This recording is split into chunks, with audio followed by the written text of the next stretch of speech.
It's called the most invasive medical procedure, a hemicorporectomy. The patient is cut in half to save their life. Developed after World War II to treat catastrophic injuries, the first surgery was done in 1960. Only 15 people who've undergone this rare procedure are still alive. Among them, a fiercely independent woman from Kentucky who now calls Mechanicville home. Everyone knows her as Angel. Photographer Luce Rosowski and I visited after she reached out to share her story. I'm going to try that once I move. Going anywhere is very hard. I mean, it used to be if I wanted to go somewhere, I went and hopped out into the Jeep. We went. Now I've got to get into the back. I have to lay down the whole way because it's unsafe to be sitting up because there's no way to buckle in. Every aspect of navigating life is a challenge for 43-year-old Angel. That's because she's one of 64 people worldwide who agreed to have the lower half of their body amputated to save their life. My first impression was, you want to do what? Plastic surgeon Dr. Jerome Chow was the first doctor to see Angel when a long festering pressure sore landed her in the hospital. Wow, I'm really tall now. Oh my God, look at you. A paraplegic since she was 2, all those years using a wheelchair resulted in countless pressure sores and surgeries. But one sore went unnoticed and silently ate away at her pelvic bone and surrounding tissue. Finally discovered last November, it flooded her body with infection, bringing a death sentence. At most, she could live 18 months unless she underwent radical surgery, a hemicorporectomy. It's the hardest decision you'll ever make in your life, and it's a decision you live with the rest of your life, but at least you have a life to live with. It took months to come to that decision. And it seemed like a case that we should take on. And then almost another 2 months for orthopedic surgeon Dr. Jeffrey Lozman to assemble the team to do the surgery.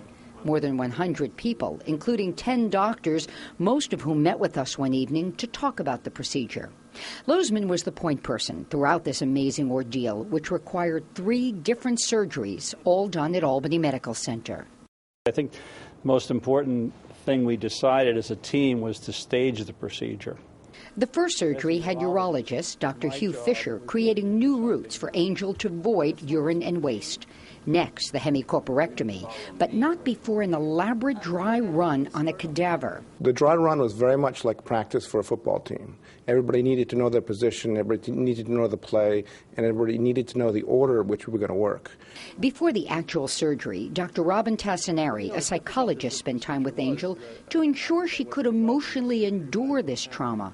We sort of had a perfect storm of very positive variables. Those variables, her age, the team, and the time to get it right. Like everyone else on her team, Tassinari found Angel focused, determined, remarkable, and gave his go-ahead. And then in March, it was time to get it done. So the biggest challenge was keeping her blood pressure stable in light of clamping and unclamping of major arteries, major veins, and just what seemed to be essentially unavoidable blood loss. The surgery took 13 hours. A week later, Angel was out of ICU and back to blogging. She's been chronicling this mind-boggling journey to help others because she had no one like her coming into her room to answer questions. I want to be the Hemi that comes through the curtain for you, where there wasn't one for me.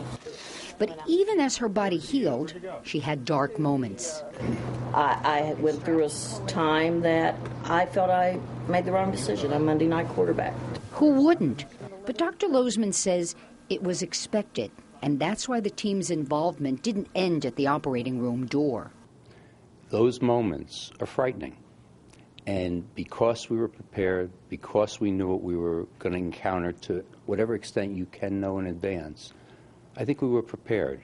And we were prepared for the long haul. Angel's third surgery was a breast reduction to accommodate what's called the bucket, a specially fitted form that helps keep her upright.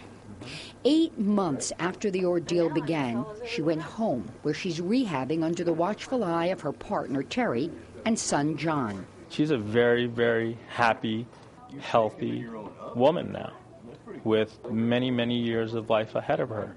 Years to fulfill her mission, to continue blogging, write a book, and warn others of the problems pressure sores can cause. and how to survive an ordeal like hers. Maybe that's God's intention for me, is to tell other people what's going on. Angel is hoping her recovery goes well enough that next year she can be fitted with prosthetic legs. But first, she's trying to raise money to buy a van that will accommodate her. And I want to say thank you to Angel for sharing her story in an effort to encourage others. Now, there are many people that need special thanks, and you can read about them on Angel's blog. We've set up a link at WNYT.com. You know